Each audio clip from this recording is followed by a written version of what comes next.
Yo les amis, j'espère que vous allez bien. Petite correction en cours sur le marché des cryptos, ça fait un petit moment qu'on l'attendait. Cette fois-ci, il semblerait que ce soit la bonne. On a actuellement Bitcoin à 41 150 $, Ethereum 2460 $.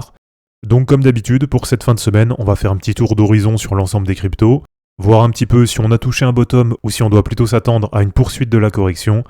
Et bien sûr, je vous montrerai quelques charts d'altcoins qui présentent pour moi des niveaux de recharge plutôt intéressants. Avant de commencer la vidéo les amis, comme d'habitude, pensez à vous abonner si ce n'est pas encore fait et à lâcher un petit like pour le soutien. Et pour ceux qui veulent être prêts pour le prochain bull run, je vous attends dans le groupe Telegram Crypto Wolfgang et vous avez le lien dans la description de la vidéo.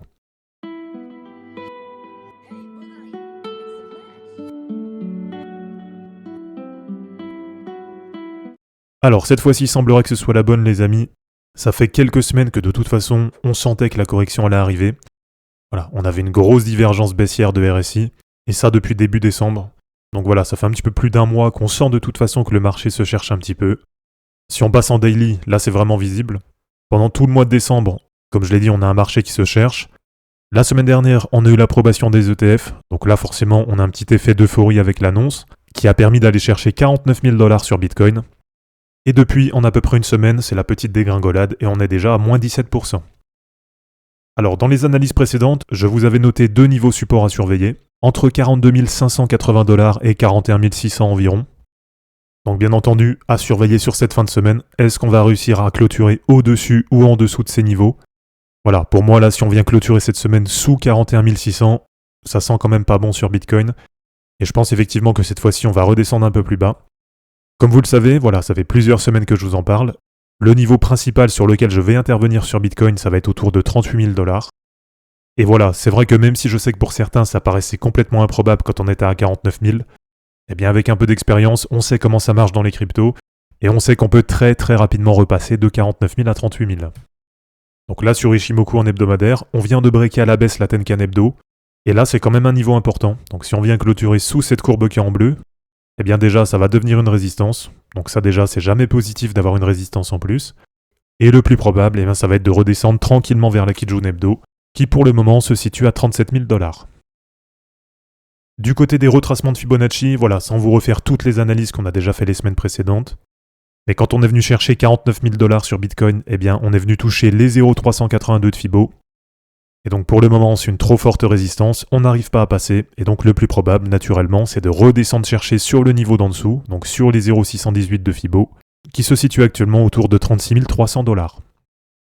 Alors pour ne pas faire de redite par rapport aux analyses précédentes, je ne vais pas vous refaire toutes les analyses avec tous les indicateurs, et voilà, je vous confirme bien de mon côté, mon niveau d'intervention sur Bitcoin ça va être autour de 38 000 $, ce qui veut dire que quand on va être à 38 000 $ sur Bitcoin, eh bien déjà je vais recharger un petit peu dessus.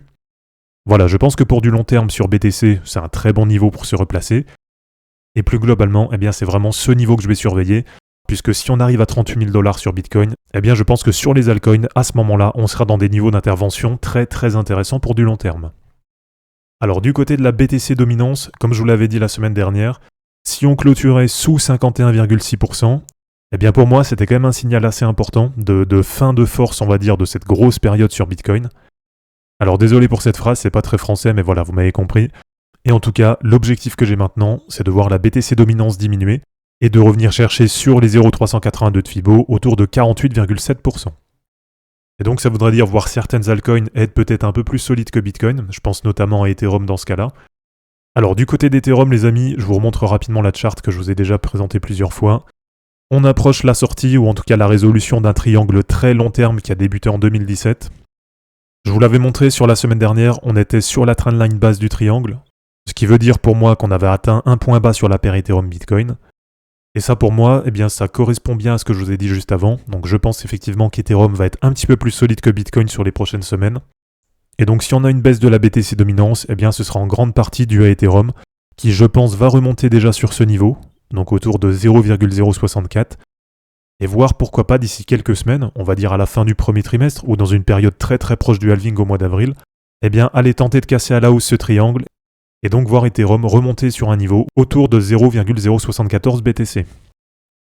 Et donc du côté des altcoins les amis, je vais vous montrer quelques charts qui me paraissent plutôt intéressantes. La première, ça concerne la crypto Neurai XNA, et cette charte je vous l'ai partagée hier soir sur Twitter et sur Telegram. Donc voilà, en passant, si c'est pas encore fait, n'hésitez pas à aller me suivre dessus. Et donc il y a un petit peu plus d'un mois les amis, je vous avais donné des points de recharge plutôt intéressants sur Xena, avec comme zone de rechargement privilégiée entre les 0,618 et les 0,786 de Fibo. Donc ça veut dire entre 0,0029 et les 0,786 à 0,0017. Et avec un petit peu de patience, eh bien on a enfin réussi à aller toucher les 0,618 de Fibo. Et bien entendu, sur ces niveaux, eh bien pour moi il n'y a pas 50 questions à se poser. Et du coup j'ai rechargé hier soir sur Xena. Ensuite, deuxième chart qui me paraît plutôt intéressante les amis, c'est la crypto ALPH, Alephium, qui nous a fait un joli double top autour de 2,60$. Et j'ai fait une première entrée, je crois, autour d'1,93$.